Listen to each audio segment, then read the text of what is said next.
அதுதான் அதோடைய கட்டமைப்பு. ஒரு அறிவுலேருந்து ஈரறிவாக மாறக்கூடிய தன்மை அந்த அந்த ஒரு சிஸ்டமுக்கு தான் இருக்குது. அந்த பெண்ணோட சிஸ்டமுக்கு தான் இருக்குது. அந்த பெண் அதான் ஒவ்வொரு அறிவுலையும் பெண்ணினமாக மாறணும் அப்படின்னு அந்த அந்த ஓரினம் ஓரறிவு ஜீவராசி நினச்சா அது அதிலேருந்து தனக்குள்ளேருந்து ஒரு பெண்ணை உருவாக்குது.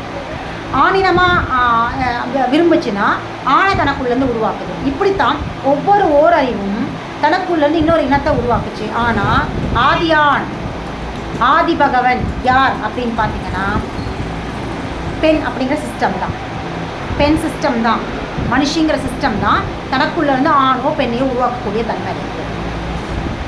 இப்படியே தான் ஒவ்வொரு சிஸ்டம்லேயும் ஒவ்வொரு அறிவும் ஒரு அறிவுன்னு சொல்லி அந்த உயிரினங்கள் அந்த ஜீவராசிகள் ஆறாவது அறிவாக அந்த ஒரு பெண் அந்த பெண்ணுக்குள்ளேருந்து தனக்கு அவளுடைய அவளுடைய மனம் அந்த மனம் என்ன சொல்லுதுன்னா, நான் ஒரு ஆணை பெற்றெடுக்கணும், ஆணாக பரிணமிக்கணும் அப்படின்னு நினச்சா அவளுக்குள்ளேருந்து ஒரு ஆண் பிறப்பான்.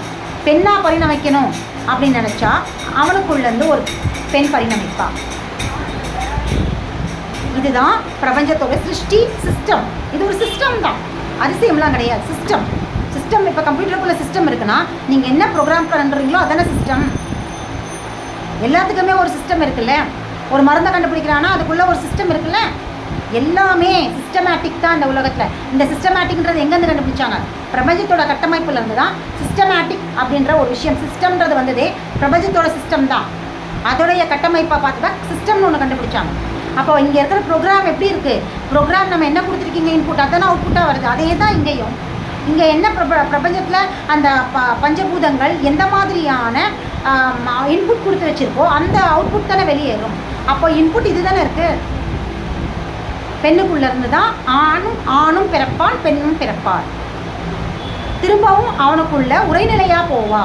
ஒவ்வொரு உயிரினமும் இப்போ நான் வச்சுக்கோங்க, நான் ஓரறிவு கொண்ட ஜீவராசினா என்னுடைய விருப்பம் ஆசை என்னன்னா, நான் ஈரறிவு கொண்ட ஒரு ஆணாக பிறக்கணும்னு நினச்சேன்னு வைங்க. நான் ஈரறிவு கொண்ட ஆணாக உருவெடுக்கிறேன். எடுத்துட்டு அப்போ நான் கருநிலையாக உரைநிலையில் போய் அவனுக்குள்ளே புரிஞ்சிருவேன்.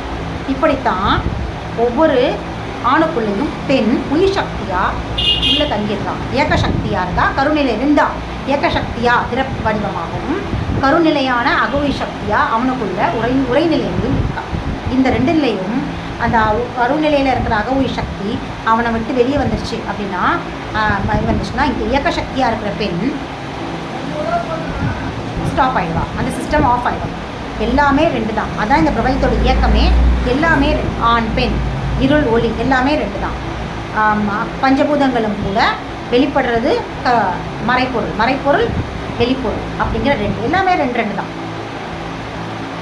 இதுதான் நம்மளுடைய சிஸ்டம். அதாவது இந்த விஷயம்தான் இப்போவும் நம்ம பெண்களுக்குள்ளேருந்து ஒரு குழந்தை பிறக்கிறது.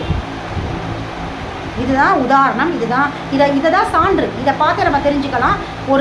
ஒரு ஆண் பெண்ணுக்குள்ளே தான் பிறந்தாங்க. அப்போது இந்த ஆதாம் ஏவா இது எல்லாமே கட்டுக்கதைகள் தான். எப்போ இதெல்லாம் உருவாக்கப்பட்டுச்சுன்னா இந்த சிஸ்டம் எப்போ உலக அளவில் தெரிய வந்துச்சோ கண்டுபிடிக்கப்பட்டதோ அதுக்கப்புறம் இதை பிரேக் பண்ணணும் அப்படிங்கிறதுக்காக இந்த ஆண் ஆதிக்கர்கள் என்ன பண்ணாங்கன்னா ஒவ்வொரு சமயத்தையும் தங்களை எந்த சமயத்திலலாம் கரப்ஷன் பண்ண முடியுமோ எதெல்லாம் கரப்ட் பண்ண முடியுமோ அந்தந்த சமயத்தில் இருக்கிற இதோட தத்துவத்தை கொண்டு இந்த மறைநூல்களை மறைச்சிட்டு புதுசாக அங்கே இருக்கிற ஆணாதிக்கர்களை கொண்டு வேற ஒரு புதுசாக ஆண்களை மேல்நிலைப்படுத்துறதும் ஆண்களை முன்னிலைப்படுத்துறதுமான ஒரு மறைநூல்களை புதுசாக உருவாக்கி ஆதி சமயங்களில் இருந்ததை மதமாக கன்வெர்ட் பண்ணாங்க.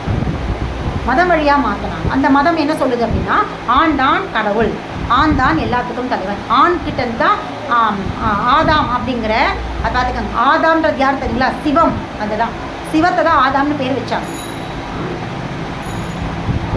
அவளை ஏவாள் போய் ஆக்சுவலாக ஆதி சிவம் இதை சேர்த்தா ஆதாம் அப்படின்னு வச்சாங்க. அது எங்கேருந்து கொண்டு வந்தாங்க பார்த்தீங்களா? ஆதி பகவன் அப்படிங்கிறதுலேருந்து தான் அந்த வார்த்தையை எடுத்துகிட்டு வந்தாங்க. எல்லாமே காப்பி தான் இந்த கிறிஸ்துவர்கள். இந்த இஸ்லாத்துடைய இந்த மறைநூலும் அதாவது கிறிஸ்துவ மதங்கள் வந்த காலங்களில் மறைமாட்டப்பட்டது தான். அதுக்கு முன்னாடி இருக்கிற ஆதி நூல் வேறு. அது இதில் இருக்கிற இப்போ இந்த புதுசாக இருக்கிற மறைநூல் சொல்கிற எந்த விஷயமும் கிடையவே கிடையாது. அதனால தான் ரொம்ப ஈஸியாக கிறிஸ்துவம் அப்படியே பேஸ் பண்ணி பைபிளை தயாரித்தாங்க. ஏன்னா அந்த குரானே அவங்களால் உருவாக்கப்பட்டது தான். அது எங்கேருந்து திருடினாங்க அப்படின்னா இந்த தத்துவத்திலிருந்து தான். திருக்குறளில் இருக்கிற ஆதி பகவன் அப்படிங்கிறது தான் அந்த ஆதியை எடுத்து ஆதாமாக்கினாங்க. சிவம் அப்படிங்கிற தத்துவம், சிவம் சக்தி இருக்கு இல்லையா, அதில் சிவம்ன்றதான் இங்கே ஆதாம் அந்த இதில் பாதி எடுத்து சேர்த்து ஆதாமாக்கிட்டாங்க. ஏவாள் அப்படின்னா ஆண் ஏவி விடுற ஒருத்தராக தான் ஒரு பெண் இருக்கணும். அவள் வந்து தண்ணி பெரிய ஆள்லாம் கிடையாது, அவளை ஆதின்லாம் நினைக்காதீங்க, அதெல்லாம் கிடையாது. இந்த நான் தான் ஆதி, நான் ஏவி விடுற ஆள் தான், அப்படி ஏவாள் எனக்குள்ளேருந்தா வந்தான் அப்படின்ற ஒரு பொய்யான பிரச்சாரத்தை கொடுக்கறதுக்காக தான் அந்த வார்த்தை பயன்பாடு. தமிழ்லேருந்து தான் ஏவாள்னு வந்தது. ஏவரவன் ஈவ் அப்படின்னு சொல்லி அப்படி மாற்றிக்கிட்டாங்க இங்கிலீஷில். ஆக்சுவலாக ஃபஸ்ட்டு வந்த வார்த்தை ஏவாள். இதெல்லாமே இங்கே இந்தியாவுக்குள்ளேருந்து திருடின வார்த்தைகள்.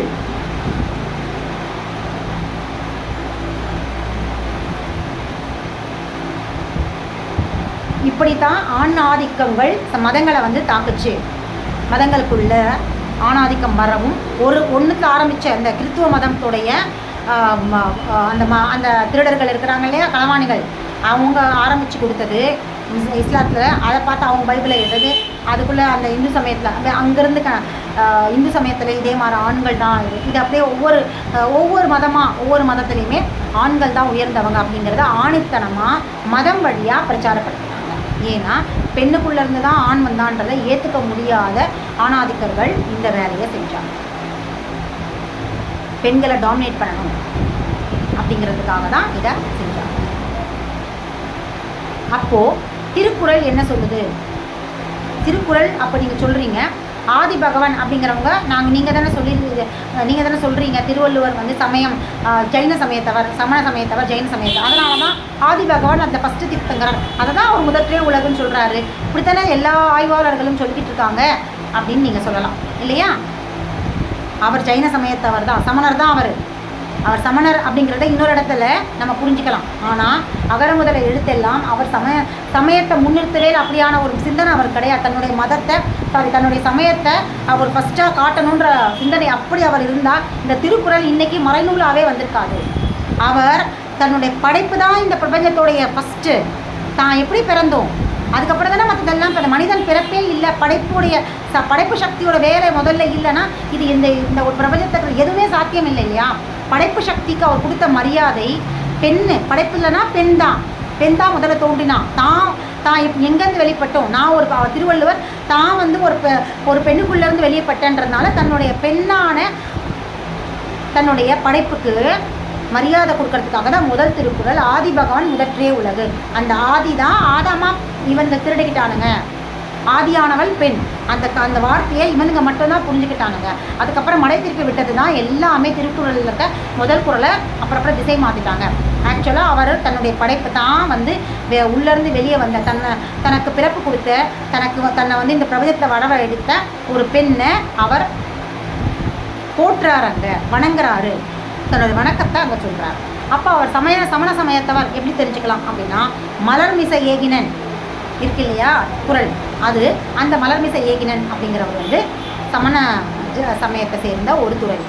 அவர் அந்த வார்த்தை மூலமா தன்னுடைய சமயத்தில் இருக்கிற ஒருத்தருக்கும் மரியாதை தான், அதை அவர் முன்னிறுத்தணும். அவர் தன்னுடைய சமயத்தை பிரச்சாரம் பண்ணணும்னு நினச்சிருந்தாருன்னா ஜெயின சமயம் எங்கேயாவது இருக்கா? சமணர்ன்ற வார்த்தை கூட அவர் பயன்படுத்தார். அவர் ஒரு மூதாதையர். மலர்மிசை ஏகினான் அப்படின்றது வந்து அந்த மலர்மிசை ஏகினன்ற ஒரு மூதாதையர். தன்னுடைய மூதாதையருக்கு ஒரு வணக்கம் சொல்கிறார். தன்னுடைய படைப்பில் இருக்கிறவங்களுக்கும் தன்னை படைத்த பெண்ணுக்கும் அவர் மரியாதை செய்கிறாரு. தான் சார்ந்த சமயத்தை தன்னுடைய முன்னோடியான ஒருத்தர் தனக்கு நல்ல சமயத்துடைய நல்ல கருத்துக்களை சொல்லிக் கொடுத்தாரு. தான் கற்றுக்கிட்ட இத்தனை அறிவுக்கும் உகந்த ஒரு முன்னோடிக்கு அவர் அங்கே வணக்கம் சொல்கிறாரு. அவருடைய முன்னோடி, அவருடைய வழிபாட்டிற்குரிய குருவாக தான் மலர்மிசை ஏகினன் அப்படிங்கிற ஒருத்தர். இங்கே அருகன் அப்படிங்கிற ஒரு கூட முருகனும் ஜெயினர் தான். முருகனும் சமண சமயத்தை சேர்ந்தவர் தான். ஏன்னா அப்போ இருந்தவங்க எல்லா மூதாதையருமே சமணர்கள் தான். இந்து சமயம்னு கிடையாதே. இந்து சமயம் இடைப்பட்ட காலத்தில் கிறிஸ்துவத்துக்கு முன்னாடி வந்தது, அப்புறம் தான் கிறிஸ்துவம் வந்தது. இது ரெண்டுமே இடைப்பட்ட காலத்தில் வந்த சமீப கால மதங்கள் தான், சமயங்கள் கிடையாது. இது ரெண்டும் ஏன் மதம்னு சொல்கிறேன்னா, ஆணாதிக்க மதம் பிடிச்சி வந்ததுனால தான் அது மதம். சமயங்களில் ஆதிக்க மதம் கிடையாது. மனிதர்களை திருத்தத்துக்காக உருவாக்கப்பட்டதா சமயம். ஆனால் மதம், சமயம், மதத்துக்கு இருக்கிற டிஃப்ரென்ஸே இதுதான். சமயம்ன்றது அந்தந்த சமயத்தில் மனிதர்களை முறைப்படுத்துறதுக்காக வந்தது. மதம்ன்றது ஆதிக்கத்தில் மதம் பிடிச்சு போய் அந்த ஒரு வெறித்தனத்தில் ஆண் ஆதிக்கம் மதம் பிடிச்சதுனால ஒவ்வொரு மத சமயத்து மேலே இருந்த வெறித்தனத்தினால பிறந்தது தான் மதங்கள். இப்போ இந்து மதம் அப்படிங்கிறதும் இடையில் வந்த மதம், கிறித்துவ மதம்ன்றதும் இடையில் வந்தது. இஸ்லாம், சமணம், அப்புறம் வந்து பௌத்தம், ஆசிவகம், இதெல்லாமே வந்து தொல்குடி சமயங்கள் அதெல்லாம் பெருசாக வரல. அவங்கவுங்க இனக்குழுக்கள் பின்பற்றினாங்க. பெரும்பாலும் மூதாதையர்கள்லாம் எல்லாரும். ஸோ அவங்க அதெல்லாமே சமயங்கள். அந்தந்த நிலப்பகுதி அந்தந்த சமயத்துக்கு ஏற்ற மாதிரி பிறந்தது. புரியுதுங்களா? ஸோ இப்படித்தான் வந்து சமயங்கள், ஆணாதிக்க சமயங்கள் வந்து பிறந்து இந்த பெண்கள் டாமினேஷனில் வந்தது. அப்போது திருக்குறளில் வந்து மலர்மிசை ஏகினன் அப்படின்னு அவர் சொல்ல வந்தது. அதுதான் வந்து அவர் தன்னுடைய முன்னோடியான ஜெயின மதகுருக்கு அவர் கொடுக்குறார், ஜெயின சமயத்தவருக்கு அவர் கொடுக்குற ஒரு மரியாதை. மலர்மிசை ஏகினன் அருகன் அப்படிங்கிறது, முருகனை தான் வந்து அருகன் அப்படிங்கிறது சொல்லுவாங்க. அவருமே மதுரையில் தமிழ்ச்சங்கத்தில் இருந்த ஒரு சமணர். இந்துன்ற வார்த்தையே கிடையாது இங்கே. பாருங்கள், நீங்கள் எங்கேயுமே முருகர் இந்துலாம் எங்கேயுமே போட்டதே கிடையாது. அதே மாதிரி திருவள்ளுவரும் தான் ஒரு சமணர் அப்படிங்கிற வார்த்தை எங்கேயுமே பயன்படுத்தலை. குரு வழிபாடு தான் அவர் கொடுத்தார். குருவுக்கு வழிபாடு எல்லாருமே செய்கிறது தானே, அது ஒரு வழக்கம் தானே, அது தப்பு இல்லையே, நன்றி உணர்வு அப்படின்னு சொல்லலாம்.